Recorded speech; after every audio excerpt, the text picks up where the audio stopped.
and welcome to How to Manage Multiple Children and Multiple Sonlight Levels. Today I have with me Judy, Anne, Jennifer, and Tinder, and I'm going to let them introduce themselves. I'm Stephanie Rose. I'm the community manager here at Sonlight, and so let's start with Judy. Hey, Steph, thanks. So I'm a Sonlight mom who has 3 grown Sonlight students and now actually have grandchildren who are getting close to school age. So I'm excited to think that maybe there will be yet another generation of Sonlighters in our family. We homeschooled our kids with Sonlight because I have a passion for reading, and someone introduced me to Sonlight when we were first starting, and it seemed to be a perfect fit for us. I also have the privilege of working for Sonlight. Steph and I work together, and if you ever attend a homeschool convention and we're believing that they're going to come back next year, you might see me or one of these other lovely ladies on the convention floor talking to you about Sonlight. Great. Jen? Hi, I'm Jen Price. I've been a Sonlight mom for about 18 years. I have 4 kids who are all raised with Sonlight. Like Judy, I saw Sonlight early in my homeschool search, and the books were what convinced me that this is the way we needed to go. 2 of my kids have graduated from high school and are functional adults, and I still have 2 at home. So if you've ever been at a convention, I may have been one of the people you've talked to. I've worked in the Sonlight booth for several years.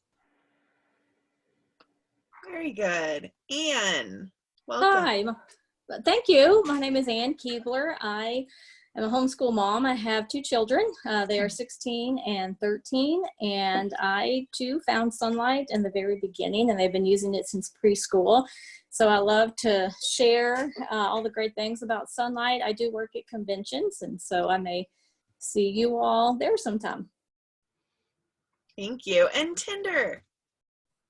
Hey, thanks, Stephanie. Yeah, I'm a homeschool mom. I've been homeschooling from the beginning. And so I have 4 children, and their ages are, I have a 17-year-old, a 15-year-old, a 13-year-old, and a soon-to-be 11-year-old. So 2 boys and 2 girls. And we found Sonlight in the beginning when they were toddlers, and I was immediately intrigued with the books, learning from literature, and so we have done that from the beginning. And I will soon graduate my first one this next year. He will be a senior this coming year. Oh, wow. Well, congratulations, and thank you all for joining us. A lot of the questions we get are, that's a lot of books. How am I going to manage all of the books? How am I going to manage my children? And so at Sonlight, we have, a way of doing that. So we're going to start out with, how do you fit multiple students into Sonlight levels? How does that work? Anyone? Yeah, I'll go ahead and start. Okay, go ahead. Since Sonlight is literature based, and I like to use this comparison. Think about when you go to the library and you've got maybe a 3rd grader and a 4th grader. Well, you don't send the 3rd grader to the 3rd grade section and then the 4th grader to a 4th grade section. It just isn't organized that way. And so your homeschool doesn't have to be either. You can use the same history and Bible and literature for multiple ages within a certain range because you're doing those all together.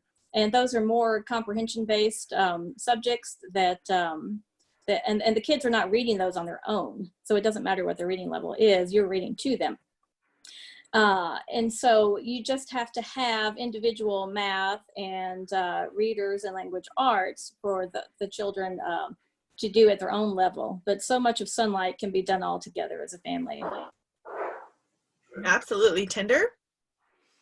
Well, it has been, I found that it works really well to combine a few of them and learn history together along a timeline. And we do that with Sonlight, reading really good read aloud books that are historical novels, or sometimes they're biographies. And they really seem to, those connect, the information really connects well, and then they can remember it longer when it is a story. And so it is really fun to sit on your couch and read good books together and learn on a particular timeline versus just using a textbook and trying to remember dates and facts. Absolutely. Judy, why don't you talk a little bit about this? So, one of the benefits of a literature-based curriculum like Sonlight is that you don't have to purchase a single program for each and every child. So if you have 3 or 4 or 5 or more kids that you're educating, that can really add up after a while if you're buying a separate program for each one of them. So like Ann and Tender have already mentioned, those literature-based subjects you can share. It's just like when you sit together in your living room and watch a movie. If all your kids are sitting and watching a movie, that movie's not designed for just a single age or grade. Well, books aren't written that way either. And so sharing literature with your kids, whether the topic is biblical or whether it's historical or whether you're reading books about science topics, is a great way not only to save money on your homeschool curriculum, but also to build relationship with your kids. You're discussing together and having opportunity to disagree and agree and explore things together. So I think the flexibility that comes with a literature-based curriculum is amazing. And I'm sorry, Jennifer, do you have anything to add? So my kids are just old enough, the age gaps are just big enough apart that I never really had the opportunity to combine them into one HBL. But I can definitely speak to the literature piece of that, because even though my oldest and youngest are 11 years apart, and so she was in high school by the time I was reading some of those first grade, second grade favorites, The Year of Miss Agnes, Charlotte's Web. It was amazing how, Go Away, I'm Doing School with Your Brother turned into everybody creeping back into the living room and having something quiet and purposeful to do, because nobody wants to miss the scene at the fair in Charlotte's Web. And so, like Judy said, the literature isn't written for one age. And even with a broad age range in the family, those books are old friends. Those books speak to all the kids. And not only is it helping me to build relationships with my children, but it's giving them a common experience between each other. Yeah, absolutely. So you guys all mentioned it. We divide our subjects. We like to call them couch and table subjects. And we divide it this way so we can help teach multiple levels, multiple ages. Judy, why don't you talk a little bit about couch and table subjects, and then we'll have everyone sort of chime in. Sure. So it's really a very simple way that we have divided them up. Couch subjects, as you might imagine, are subjects that you gather together on the couch and do. So that would be all of those literature-based subjects where you sit and read together and have conversation and discussion. Table subjects are more skill-based subjects, and these would be specific to each student based on their skill level. Now notice I didn't say based on their grade level or based on their age. It's based on their skill level. And so one of the benefits of homeschooling is, regardless of age or grade, you can give your child math or handwriting or spelling or phonics at the level where they currently are, as opposed to looking at their age or grade for that determination. So those would be table subjects. Great. Jennifer, do you have anything to add about that? So I really liked setting up our day with a split between couch subjects and table subjects. And I explain to moms in the booth often that no matter what your brother is doing in math, you have to do your own. There's really no way around it. But everything that's a couch subject, everything that it's a sit down and read and listen and discuss and let's find it on the map and let's put it on the timeline, those are things that are so easy to do together. Not only reducing mom's workload, but including more people in the conversation helps to cement it, because the kids get so much more context than just, you know, sit and listen. But they benefit from each other's questions. Mhm. Yeah. Yeah, I really like to start out my mornings with our couch subjects, and for years, I have done 2 HBLs at the same time. So I have one that I have it with my younger ones, and then one with my older ones.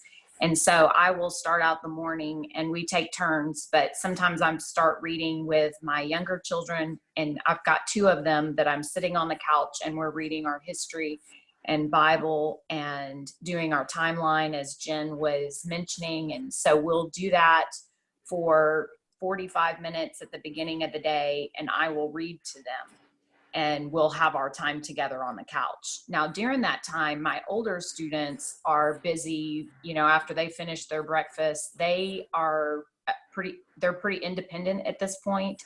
They know what needs to be done, and I will review what tasks, you know, and make sure we are getting our things done, but they will self-start and work on their English, or they'll be working on their math independently at their desk in their room or at the dining room table. So and as Jen mentioned, I cannot tell you how many times I am rereading some of the books for a second time with my younger children.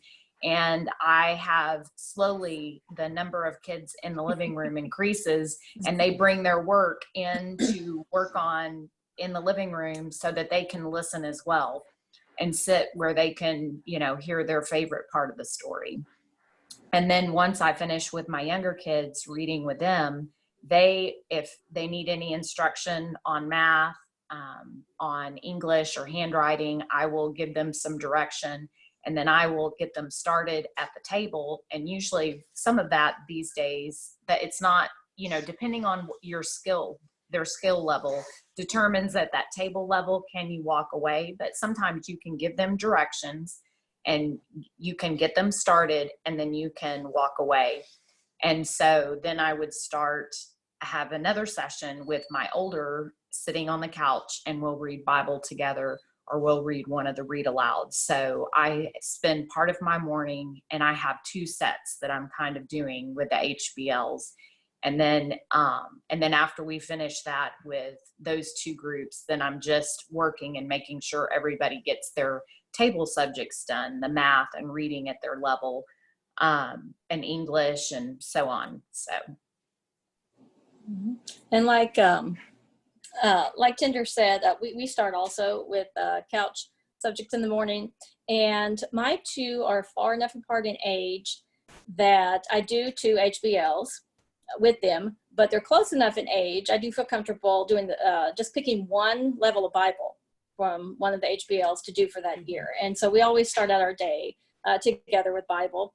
And then after that, we just take turns, you know, between the HBLs and their math and things like that. And I did learn early on that sometimes certain subjects just have to be done earlier in the day, and math is one of those for us. But other than that, after that, they could pick, you know, what they would do next. And sure enough, the couch subjects are favorites for everybody, and they always got chosen first.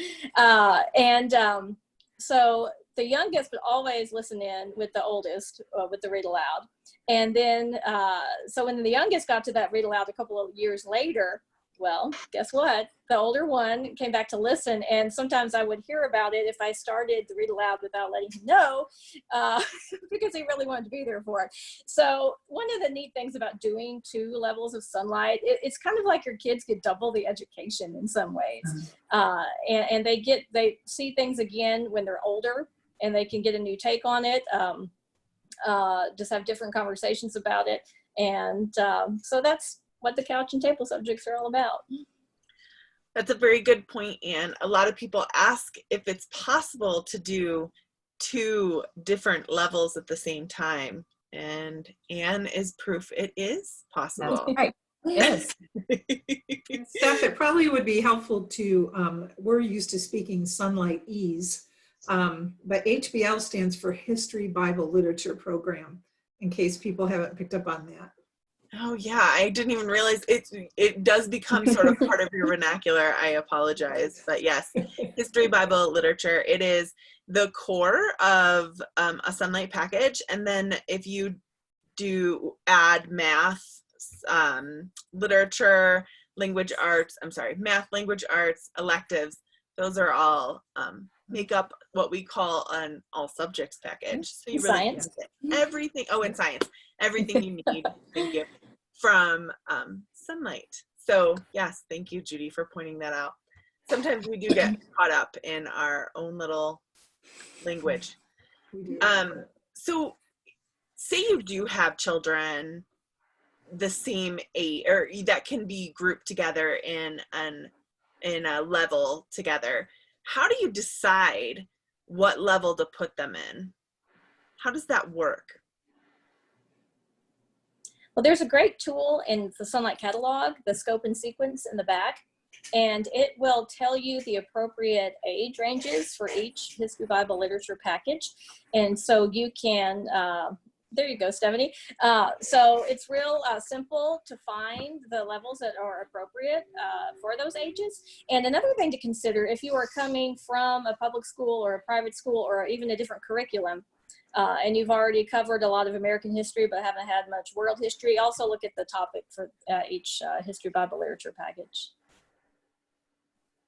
That's very good. If you haven't ordered your catalog, you can do this, and it can come to you for free, and you can check out the scope and sequence. I think too, when your kids are a little bit older, there's also benefit in letting them be part of that decision-making process, because odds are that there are going to be at least 2 levels of Sonlight, sometimes 3, that are appropriate based on your kids' age and grade ranges. And so maybe as your kids get older, you lay out those choices in front of them and say, what sounds more interesting to you? What would you prefer to do? Yes, there's so much flexibility when you go to choose your level, because as Anne and Judy was just mentioning, like if you're coming from a school and they've already covered American history, well then you would, and maybe that's one of the levels that in the age range, you could then choose and say, we've already covered American history, let's do one of the world histories. And so you can kind of choose along those lines, because there is a very good age range, and you can choose kind of based on just what would you like to be studying at this time, or that you haven't already studied in depth. Yeah, to piggyback on what Judy was saying, once my kids got into that sort of upper middle school, high school age range, they were not shy about reading the Sonlight Catalog and sharing with me their very strong opinions about what we should and should not choose for next year. And I mean, as any mom knows, buy-in from the kids makes your life a ton easier. So as soon as people start saying to me, Mom, we really need to look at doing that American History 100 level. It looks great. I mean, the book's in there, Mom. I mean, that one is my favorite. So probably the rest of them are great. I'm sold. Once the kids are enthusiastic about doing one level over another, especially as teenagers, it's so easy to just let them help pick, because all of the Sonlight high school levels are wonderful, and there's too many to do them all. Yes. And so, if we're covering what I say we need to cover and what the state says we need to cover, and the kids have an enthusiastic preference, then that should also be a factor. Very good. So I have a 9 and 11-year-old. How do we get them to use the same program? What does that look like? Well, if I can kind of take that one first off, my kids are really kind of all 2 years apart. And so they are in that. And so what I have always done is, and it kind of works out that my boys are older and then my girls were younger. So I have boy, girl, kind of stair step. And so what I chose to do is I chose one that was on a lower level for the older ones. And I kind of picked in the middle of, so when we started my Sonlight Journey, I actually started with like he was 6 and we were doing like the 4 or 5. I started on a lower level doing a preschool because I wanted to make sure that I included my preschooler, my 4-year-old. And so we did that, and we just did the language arts program that we did appropriate to his level, whether that was the kindergarten level or the 1st grade level. And so I sometimes the way they're matched is they allow that flexibility. Sonlight allows you to pick what language arts based on skill level versus and so I would pick the HBL and maybe do the pre-K one, but I had a language arts kindergartner and I was doing math kindergarten with my son, but I wanted to choose the preschool books so that I could include more of my preschool, and then I'd have toddlers on the floor and others that we were including. So that's kind of what I've done in my Sonlight Journey, is choose one that was in the middle between those two. I think the other thing to remember is, much like when I mentioned earlier about kids of different ages watching a movie together, the same thing happens when that 9-year-old and that 11-year-old listen to the same book together. The 9-year-old and 11-year-old are going to take different things away from that reading. So you should never have the expectation that they will learn exactly the same or that they'll be able to answer all the exact same questions. So when I was working with a younger student, my expectation was different as to what he or she could answer in a discussion or write on a paper than it was for the older student, from whom I expected a much higher level of comprehension and more detail in their writing. And so it has less to do with the content that you're reading them and more to do with what each of them is capable of taking away from that content. Mm-hmm. Jen, do you have anything to add? I mean, those guys covered it all. One of the things that moms have told me so many times about combining is that if you aim between them, you can always supplement up a little bit for an older child who needs just a few more books or a little bit more material. And you can always just pull books out for a younger one who just isn't capable of the same level of work or the same amount of reading, but that the content is appropriate for that wide age range, just like it says on every HBL page in the catalog. And so it really does work to combine. You really can do the same history, Bible, literature content with more than one child. Very good. So let's get to practical tips. Practical ways parents can juggle the kids and the levels. Advice. Give it to us, ladies. Anne, why don't you start?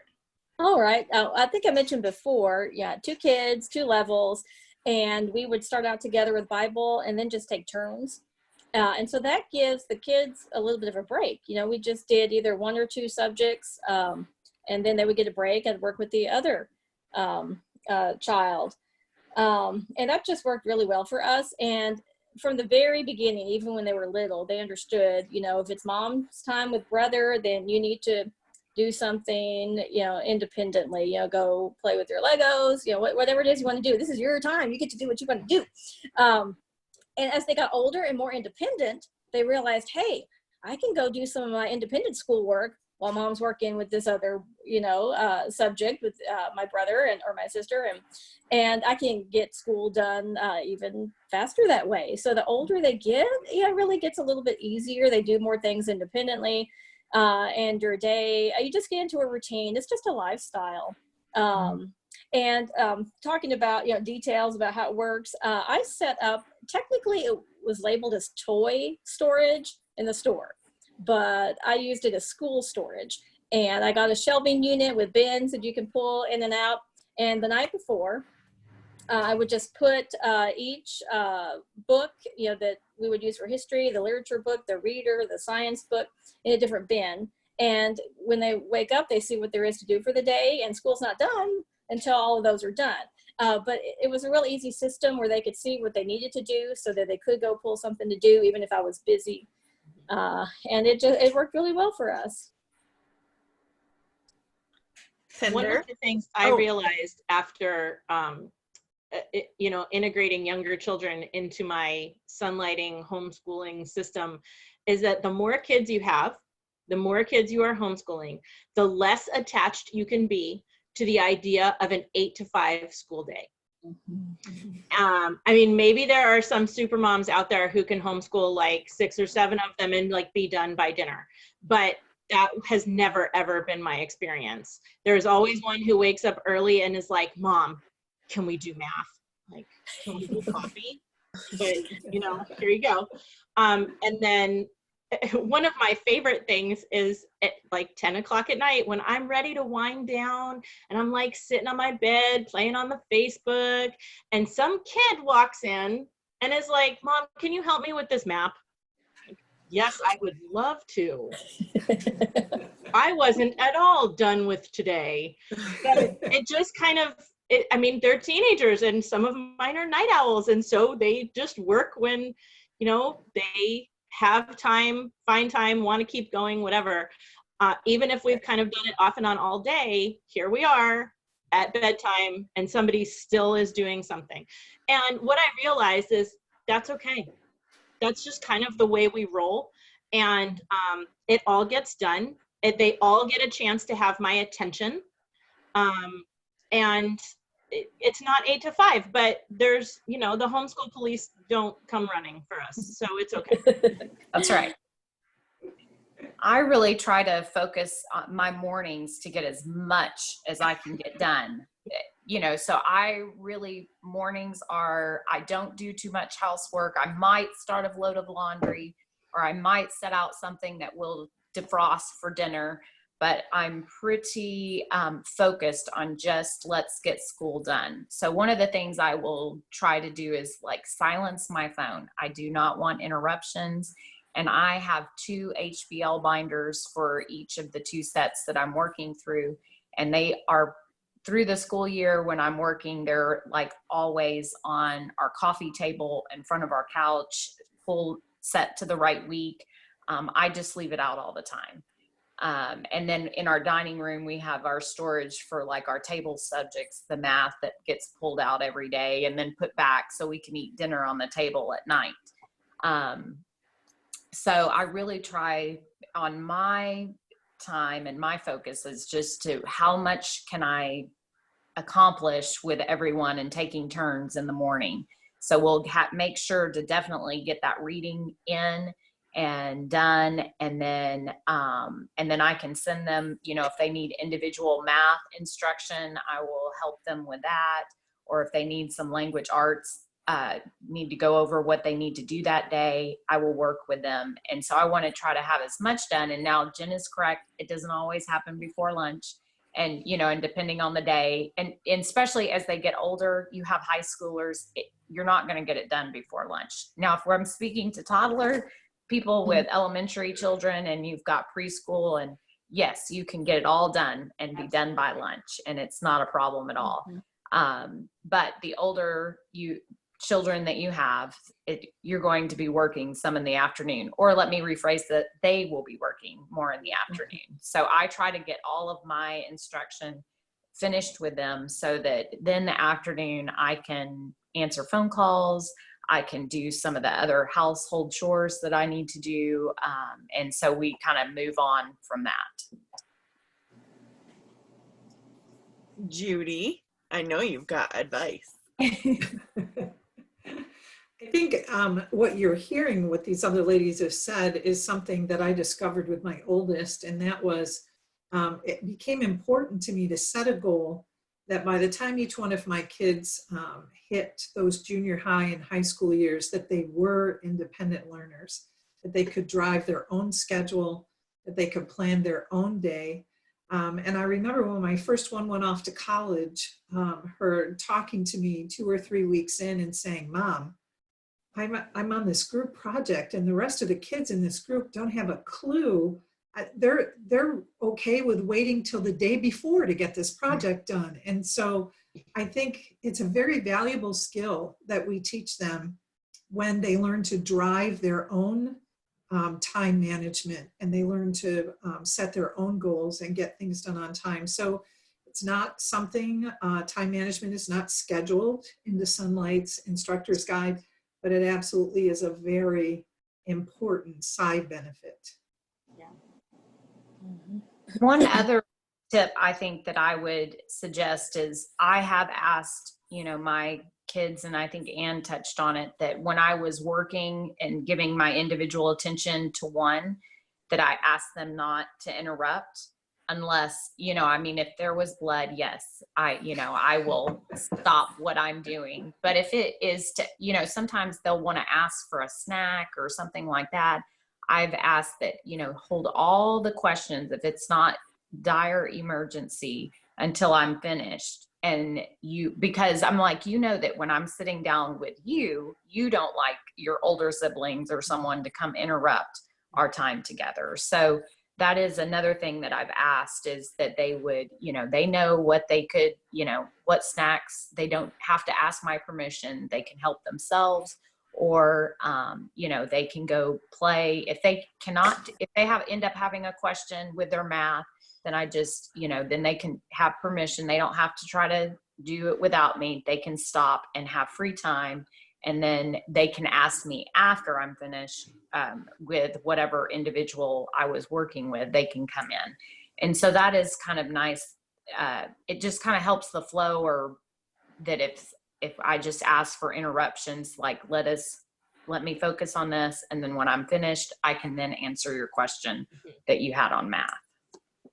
So that would be my other tip on just kind of set some of those boundaries, or how you want things to go at the beginning, expectations for them at the beginning. And that kind of really helps as well.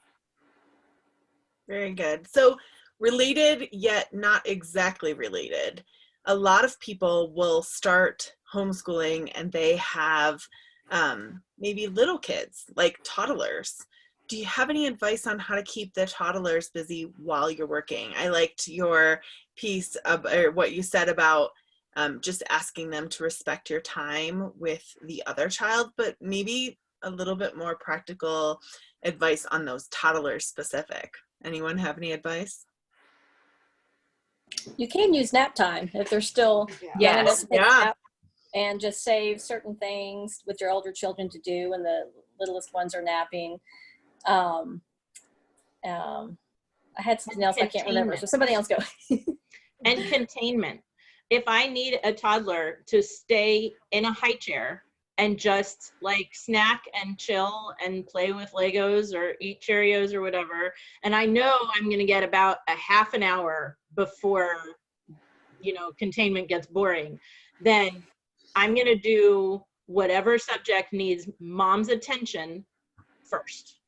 Mm-hmm. And if we have a half an hour and we can accomplish a new lesson in math while that toddler is happy in the high chair, great. Because, other things are more easily done when, you're kind of multitasking, but there are things that just need your attention. And so containment always works, whether it's a high chair or a playpen or, a stroller or an older sibling attending to a little one for just a little while. Because with toddlers, you gotta, switch it up pretty frequently. Those little tiny attention spans, but yeah, some kind of containment. Each of my toddlers used to have a school bin all of their own. And so there were toys and those big fat markers and rolls of butcher block paper and containers of Cheerios and things that only came out when we were doing school. They weren't allowed to have them at other times. And so it was new and fresh to them each day. And I would add things to that container or sometimes take things away that were getting old and boring. And so they had something new and fresh to grab their attention for that short period of time that Jen mentioned. Yes, I also enjoyed having a box that I could pull out that was just special toys that came out at when we were doing school. So it was their school toys. And so it would sometimes contain puzzles too, the big wooden puzzles that I would just set in the floor. And a lot of times when I first started, I tried to have everybody in the room. If I had a baby in my lap and I had the toddler on the floor with the tub of cars playing on the car mat, and I had my, kindergartner and my 4-year-old on the couch listening as we read the Bible and did our read aloud. So I did try to include my toddler and baby in the room while we read, and just have toys on the floor. And you will be surprised. Your toddler will be able to tell you about the story as well. So all of them are learning. And so you might not know that while they're playing with the cars on the floor, but they are learning as well. And I agree with Ann, especially when I first started, that nap time was that I would do my read aloud in the mornings. And that would take like 15 minutes. You'd read your Bible, you'd do your read aloud. And then at nap time, once I'd put after lunch, then I would pull out my language arts and math for my kindergarten and first grader. And we would work while others were napping. So that is a schedule that really worked well when I had real little people. Mm-hmm. Another thing that just came to my mind, Tinder, you reminded me of, when you have multiple ages listening to a story, they don't all have to be sitting perfectly still, even in a chair. Kids they each have their own personality. They each might need to do something different while you're reading aloud. I have one that really does kind of need to sit beside me and just listen. And then another one that will work puzzles, play with Legos, any quiet activity like that. And you stop and ask a question and she immediately knows what the answer is, but she has to, have something with her, going with her hands to be able to, to focus on that. So read aloud time can just be super entertaining for some, random person that would just come by and look. You could have a child, laying on the sofa, laying on the floor, doing a handstand while you're reading, and it's all okay. It's all okay. They are listening and they are learning, and it's just like I said before, it's just your lifestyle of learning at home. Yeah. So everybody learns so differently that, you would think like, oh, I could never learn while I was laying on the floor or rolling around. But, just pause. If you are in question, pause the book. And then you immediately ask a question like, what was Fern doing and out in the barn, and you get them to respond. And it is amazing that, yes, they can be doing all sorts of things on the floor and you would not realize, or they could be coloring and you ask them a question and they can give you a detailed account of what's going on. Mm-hmm. One of the best tips that someone gave me for my littlest, who was a boy who could not sit still to save his life, was to put him in a rocking chair, because a rocking chair meant that he was moving. And as long as he was moving, then his little brain could focus on what we were talking about. But if I expected him to sit still, then his little brain was saying, I've got to sit still, I've got to sit still, I've got to sit still. And he totally missed whatever we were talking about. So you got to be creative. You really do. Judy, I had that boy too. And our solution for when he had to sit at the table was an exercise ball. Because to sit still on an exercise ball takes a lot of muscles and a lot of constant adjustment. And that was enough movement and enough physicality that it allowed his brain to think about something else. Because he wasn't sitting still, he was balancing. If you made him sit still, sitting still was literally all he could do. He couldn't hear you, he couldn't look at something, he took in no data, he could only concentrate on sitting. And so for those boys, sometimes something like an exercise ball or being allowed to roll around is the key to being able to listen. Mhm. Yet on the flip side, I had a daughter who was so easily distracted. I couldn't sit her at the dining room table because the big picture window with the cars going by was, she would look up every time a car would go by. Well, that first year when we were doing school with her, we bought a new refrigerator. And so I had this big refrigerator box. And someone said to me, I wish it had been my own original idea, but somebody said to me, make her a cubicle. And so we did. So we cut her a little cubicle, just like in an office. And she got to, you know, draw a clock or a picture on the inside. And when she would do subjects at the table, she sat inside her office and got so much more done because she could see what was going on around her. Yep. Genius. That person was a genius. I Agree. just last night or 2 nights ago, I was reading to my 9-year-old, and I'm reading the book and he's bouncing, doing his movements. And I finally stopped because I was distracted, and I said, who just walked in the room? And he looked at me and he told me exactly who it was and what he said. And I was like, okay, well, you're listening. I'm distracted, but you're listening, which is good. So yeah, it really does work to stop and ask them those questions. If you have questions, if you're wondering if they're listening. So that's all really great advice. Let's talk about one more thing, and that's organization. With Sonlight, we have a ton of books. And if you're doing multiple levels, you know, how do you organize? How do you keep track of stuff? What tips do you have for that? We always kept everything separate by level. So and I needed, because I have children of such separate ages, I need to be able to pull an HBL out, or a whole Sonlight year, and have access to every book we need and every workbook we need and everything. And then as we finish with them, I need to put them back in a box and have them out of sight and out of mind until they're ready for the next kid, so that the set is still complete 2-3 kids down the line. And so I pull out, usually by quarter, here are the books, and they go in a milk crate or on a bookshelf, depending on what house we were in and what was convenient to, you know, the room where we were working, but separate.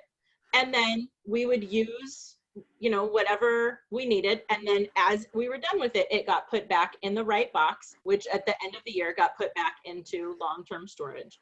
The thing that people ask me the most about that was my biggest problem when I started doing more than one package at a time was the huge instructor's guide. And what I've always done is gotten a little binder, because I've had to do more than one program at a time. My little binder is kind of probably 2.5 inches instead of that big monster binder. And I pull out usually 6 weeks at a time, and then have dividers for each kid.